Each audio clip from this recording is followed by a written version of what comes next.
और देखिए जरा किस स्तर की तैयारी की गई है। भारत में 15 अगस्त से पहले देश के 80वें स्वतंत्रता दिवस को लेकर तैयारियां पूरी कर ली गई हैं। लाल किले में होने वाले खास समारोह की अगुवाई पीएम मोदी करेंगे। जैसे ही पीएम राष्ट्रीय ध्वज फहराएंगे, 21 तोपों की सलामी दी जाएगी।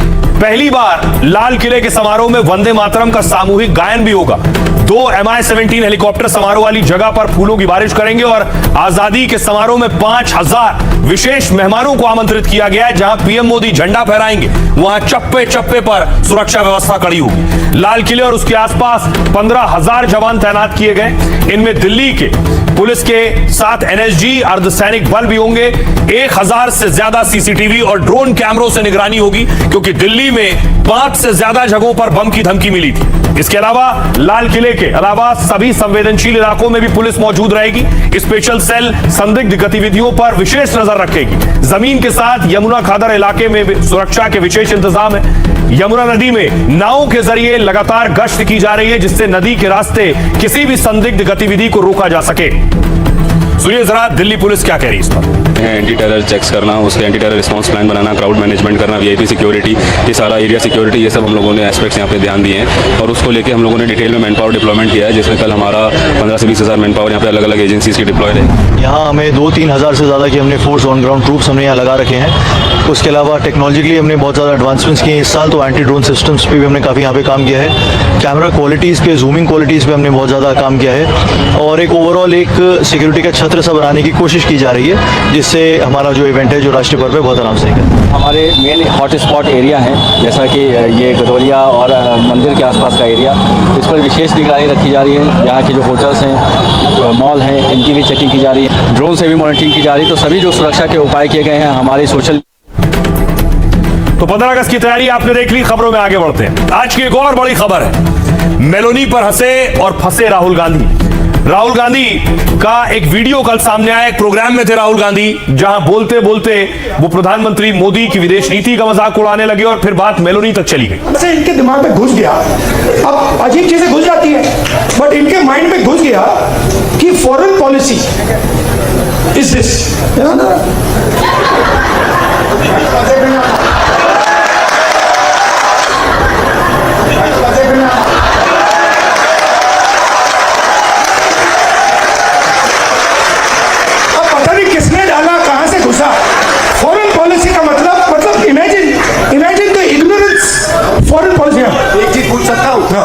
मेलनी समझ के तो नहीं पकड़ा था, मेलनी समझ के तो नहीं पकड़ा था, मेलनी समझ के तो नहीं पकड़ा था। I have not reached there yet. अच्छा, इनके माइंड में घुस गया कि फॉरेन पॉलिसी इज दिस।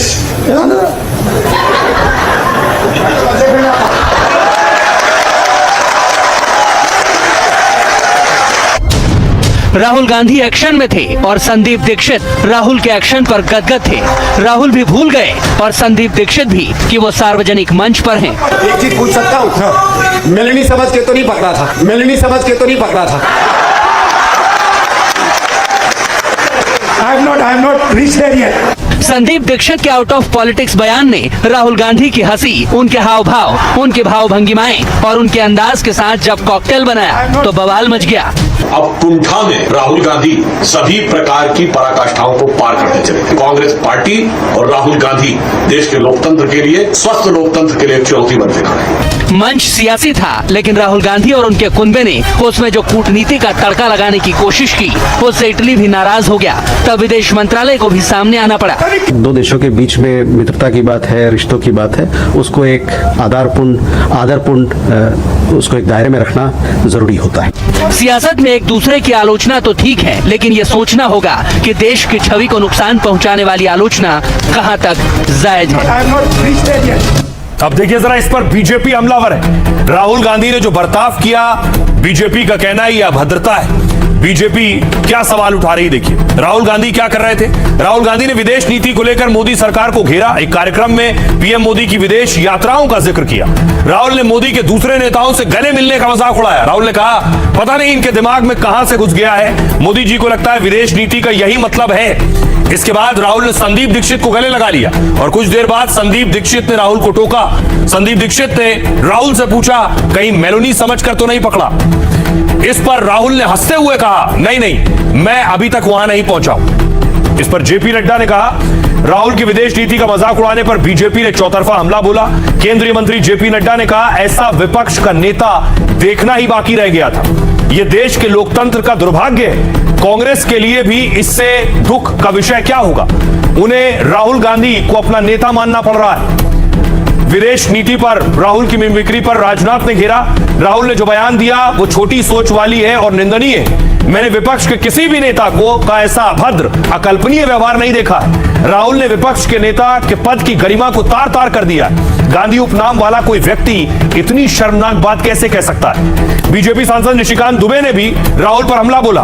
क्या आपको लगता है कि राहुल गांधी जी की मानसिक स्थिति ठीक है? झारखंड के रांची में कांके इनके लिए ठीक जगह है। केंद्रीय शिक्षा मंत्री प्रहलाद जोशी ने कहा कि राहुल, आखिर आप कब बड़े होंगे? भारत चलाने के लिए परिपक्व नेतृत्व चाहिए, न कि बचकानी नौटंकी। असम के सीएम हिमंता बिस्वा शर्मा ने कहा, सारी हदें पार हो गई। कांग्रेस के वंशवादी नेतृत्व ने शालीनता की सारी हदें पार कर दी। एक महिला राष्ट्र अध्यक्ष को लेकर आपत्तिजनक टिप्पणी की गई है। सुनिए इस पर सियासतदान क्या कह रहे हैं। इनका पता नहीं कहां से इनके दिमाग में घुस गया।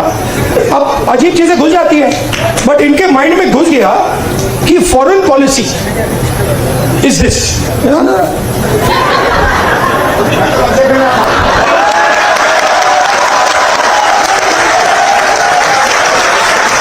अब पता नहीं किसने डाला, कहां से घुसा कि भाई फॉरेन पॉलिसी का मतलब imagine the ignorance foreign policy.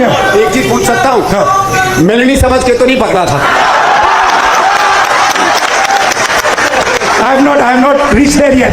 वो नौटंकी के एक पात्र थे, नाटक के एक पात्र बन गए थे। सदन के अंदर हाउस कैंपस में बंदर ले जाना। राहुल गांधी, तुम्हारा ननिहाल भी इटली है। कोई नानी, दादी, चाची, मामी कोई लगेगी? इतना संस्कार तो रखते। संस्कारहीन व्यक्ति जब किसी पद पे जाता है तो यही नीचे स्तर पर उतरता। जो व्यवहार नेता प्रतिपक्ष ने किया वो अभारतीय है, अशोभनीय है, अलोकतांत्रिक है, मर्यादाओं की धज्जियां उड़ाने वाला है। ये क्या कांग्रेस को शोभा देता है? क्या ये भारत के विचार है? मैं इसकी घोर निंदा करता हूं, उनको माफी मांगी। संदीप जी का बयान था वो गले नहीं उतरता है, उसे मैं अशोभनीय मानता हूँ। सवाल सिर्फ किसी हेड ऑफ द स्टेट का नहीं है। एनी वुमेन जो आपके वक्तव्य का उपहास का पात्र बने, ये उचित नहीं है। और हम बीजेपी से सिर्फ पॉलिटिकल लड़ाई नहीं लड़ रहे हैं, भाषा की लड़ाई और भाषा की गरिमा की लड़ाई लड़ रहे हैं। आपने प्रधानमंत्री रहते हुए एक प्रदेश की मुख्यमंत्री ममता जी को कहा था, ओए दीदी वो अच्छा था। आप सर्वोच्च नेतृत्व के कांग्रेस को क्या क्या शब्द बताए, मैंने अपनी आंखों से सुना और देखा है। मेरे पीछे रेणुका चौधरी बैठी हुई थी, उनको सुपर्णखा कहा है। अब देखिए, राहुल गांधी विदेश नीति पर सवाल उठा रहे थे लेकिन सेल्फ गोल कर बैठे।